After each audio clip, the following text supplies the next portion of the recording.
Oh, it's the most wonderful time of the year. Now, a lot of people would think I was talking about Christmas, but nope. It's October, motherfuckers! It's Drewski McGillicuddy's American Gothic movie review.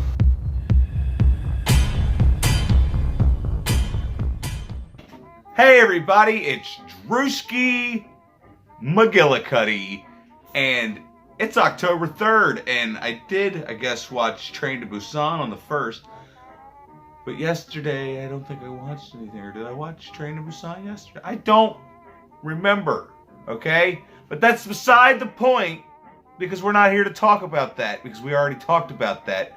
We're here to talk about American Gothic from 1987, one of the most underrated, underseen, underappreciated, under the radar, hidden gems you've ever not heard of. Oh my God, let's get started, okay? So, this movie, like I said, came out in 1987, and I'm inclined to believe that there was not a bad horror movie released in 1987. And hell, for all I know, there wasn't a bad movie released in 1987. But that's neither here nor there. We start out with, we meet Cynthia, and she's getting out of a psychiatric ward because she accidentally let her baby drown. Okay, she was giving her baby a bath, and the phone rang. So she goes to answer the phone, then she gets distracted, realizes she's burning shit on the stove, goes to turn the stove off, then realizes, oh my God, I left an infant in a bathtub full of water.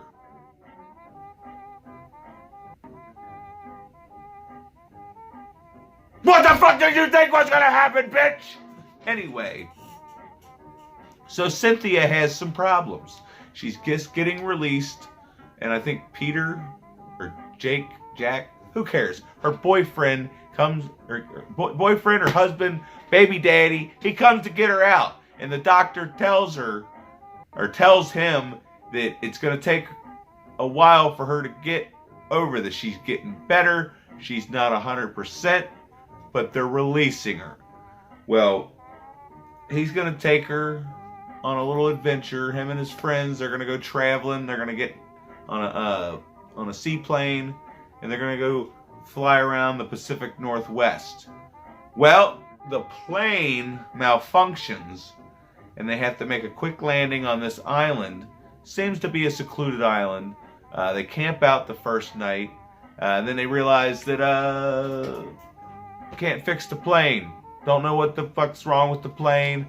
The radio's not working. It won't start. He don't know what the hell he's doing. So that's a scary situation to be in, isn't it? The movie hasn't even started yet, and here we are. You know, we're in a plane. We're out in the Pacific Northwest wilderness. We have no idea where we are. We only have enough food for maybe a week, because I think they were going on a whole week camping trip. But now they're stranded on this island. That's kind of frightening in itself. So they camp out, and then they find out they can't get the plane going. They search the island trying to find, something. Well, they come across this house, okay? And this house is in the middle of the island, and everything looks like it's from like the 20s. Like there's an old Victrola, or whatever the hell you call it, with the little horn that you put the needle on. It's kind of like a record player. Pretty sure it's a Victrola.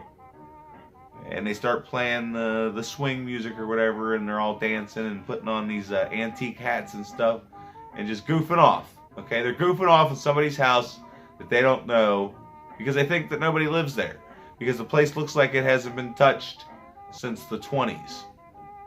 Well, that's not true. Here comes Ma and Pa. They live in the house, and they want to know what the hell these kids are doing in their house. And the kids apologize. They say, hey, we'll pay for anything we damaged. We didn't know anybody lived here. And they're like, oh, that's okay, blah, blah, blah, blah, blah. And these people seem to be, very hospitable. They're good, old-fashioned Christian folk, and it's not like they're Amish. They don't have any modern technology. Well, they're kind of Amish because they don't have modern technology. They don't believe in like television. Because there's a scene where they invite them all, and they take them in, and they invite them all to dinner. And there's a scene where they're talking about stuff going on in the world and space travel and stuff, and it's like, oh, blah blah blah, we don't believe in that stuff. And they're like, well, we landed on the moon, lady. She's like, oh, I don't know what fairy tales you're reading, but blah blah blah blah blah blah blah. It has nothing to do with the movie. But yeah, I like the back and forth with the characters and the character development that we do get, because this is just basically your disposable 1980s horror cast, kind of like a Friday the 13th movie. You got your two main characters, and then you got the victims. But this movie, although it's sort of predictable once things start happening, it's completely unique and original. There's nothing else quite like this movie, because the character after dinner, well, for one thing, this girl lights up a smoke, and the old man flips out and says there will be no smoking in this house. And that's when you kind of tell this guy might not be on the level, and he's not. Okay, so then they show them to their rooms, and they're walking around exploring the house, and they keep seeing like children's stuff, like old-timey children's stuff. Well, then that's when they come across Fanny, and Fanny is this 11-year-old girl, but she's not really an 11-year-old girl. She's like this 50-year-old ugly bitch. And speaking of her being an ugly bitch, there's one scene in particular where she hears one of the other characters talking about how she's just repulsive and stuff. And that's kind of you gotta feel bad for her, because she's off eavesdropping, and she hears all these bad insults, which is, you could guess what happens next. But anyway, so yeah, we find these kids. Well, first it's Fanny, and then you meet her brother Woody on the swing, which the swing scene is probably most definitely in my top 5 favorite kills in a horror movie. Woody's swinging on this swing, and then they ask, I think his name's Rob, the guy with the fancy mullet. They ask him, hey, you want to swing on our swing? He's like, sure. And they start pushing him higher and higher and higher and higher until he's too high. Oh, did I mention the fucking swing is overlooking a fucking 200-foot cliff? I don't know. I didn't measure it. I'm assuming it's like around 200 feet. But anyway, yeah, he doesn't like it. He says this is too high. I want to come down. So they start singing, or whatever. He wants to come down. He wants to come down. Because, yeah, these old-ass people, they act like a bunch of kids. They're acting like kids. And then there's Woody. And Woody's that guy that's in every fucking 80s movie. He just plays a random side character in every single one. Pick an 80s movie. He's probably in it somewhere. I don't know what his name is. Never bothered to look. What else? Okay, so after he dies, Mom and Pa say, oh, well, he shouldn't have been out on that swing. I always tell the kids they know they'll get a beating if they're out on that swing. And the kids tell them, yeah, well, we're not supposed to go near that swing. That swing, it's awfully dangerous. It is, I tell you what. So they believe him for some whatever reason. And there's this guy, right? And he's got a boat. And Pa keeps telling Cynthia's boyfriend that there's this guy in a boat coming that might possibly be able to fix the plane or just boat them out of there. Well, day after day, oh, where's this guy at? Oh, yeah, I can't guarantee he's going to be here today. Well, Peter or Tom or Joe or whatever the fuck Cynthia's boyfriend's name is done hearing this shit. He's done hearing this shit. He wants to fuck out of there. And then the day before, Cynthia got to meet Fanny's baby, which is a mummified infant corpse. Yeah. It looks real as fuck, too. Kind of disturbs the shit out of me. Definitely fucked me up as a kid. But, yeah, so we meet this mummified baby, and Cynthia tells Peter, Paul, John, Joe, Jason, whatever the fuck his name is, hey, this happened. And he doesn't believe her. But then the next day, he has all the reason to believe her, but still kind of doesn't, which that kind of annoys me a little bit. But anyway, I don't want to talk too much about this movie. I can tell you it has some cool kills. Like I said, it's very unique and original. And the third act is, I highly doubt you'd see it coming. But I don't want to talk about it. I don't want to talk about it. All I want to talk about is the fact that Mom and Pa, they're creepy. These fucking kids, they even creepier. And then you got Teddy, he's the creepiest one. Breaks this girl's neck. Oh, I'm supposed to be spoiling everything. Well, he breaks this girl's neck and then he's going to have his way with her. But then Woody's telling him, I'm going to tell Paul. And then he does tell Paul. And then Paul just beats the ever-loving shit out of him with a stick. But anyway, so, oh yeah, I guess I could tell you. No, I'm not. I'm not going to tell you.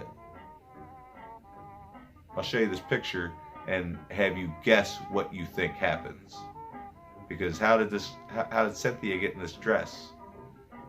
Has she turned? What's going on here? What's going on in this picture? I'll leave it up for you to decide, or for you to find out when you go and watch American Gothic, because I can't recommend it enough. I can't recommend it enough. And I can't think of a number to put on it. I can't think of anything fancy, fancy to give it. So I'm going to give it a gold star. Just one, though. Just one gold star for now. Because this is one of my favorite horror movies of all time. Almost want to steal one of Lee or Cody's ratings and give it to it. But no, we'll just stick with that. That's fine. It's fine. It's good enough. I'm going to revisit this movie when I get it on Blu-ray. And we're going to, by then I'll have a laptop. I'll put it in. I'll rip the footage. And we'll explore this motherfucker. And we'll talk about why I think that it flew under everybody's... No, we're going to fucking find out why it flew under everybody's radar. Doesn't that sound like fun? Doesn't that sound like something I should do once I get bigger and figure out what the fuck I'm doing? Start exploring these movies and figuring out why the fuck people don't know about them. Because this is a great movie. It's got a 5.8 on IMDb. That's fucking ridiculous. And it pisses me off, quite frankly. If I'm being honest. Anyway, this has been Casper. This has been Drewski McGillicuddy. Make sure you like the video. Subscribe so that I can get to 500 subscribers. And I'm going to do a live Q&A video. Doesn't that sound like fun? And maybe I'll wait and do it when everybody can be there. Because, like I said, tomorrow... haunted house all weekend from Thursday through Sunday. So I don't know if I'm going to get a chance to do it then. So, and I'm already up to 492 by the time I post this. So I'm super excited. What else is to come? I got all these motherfucking horror movies. And I know you motherfuckers can read this shit. So maybe, especially you Patreon patrons. Why don't you fucking, and if you've been requesting stuff on the Patreon page, I don't really go there because I'm lazy or too stupid to know how to use a computer. I wonder if there's an app. But anyway, fucking start suggesting fucking movies, goddammit. I gotta go to bed. It's past my motherfucking bedtime.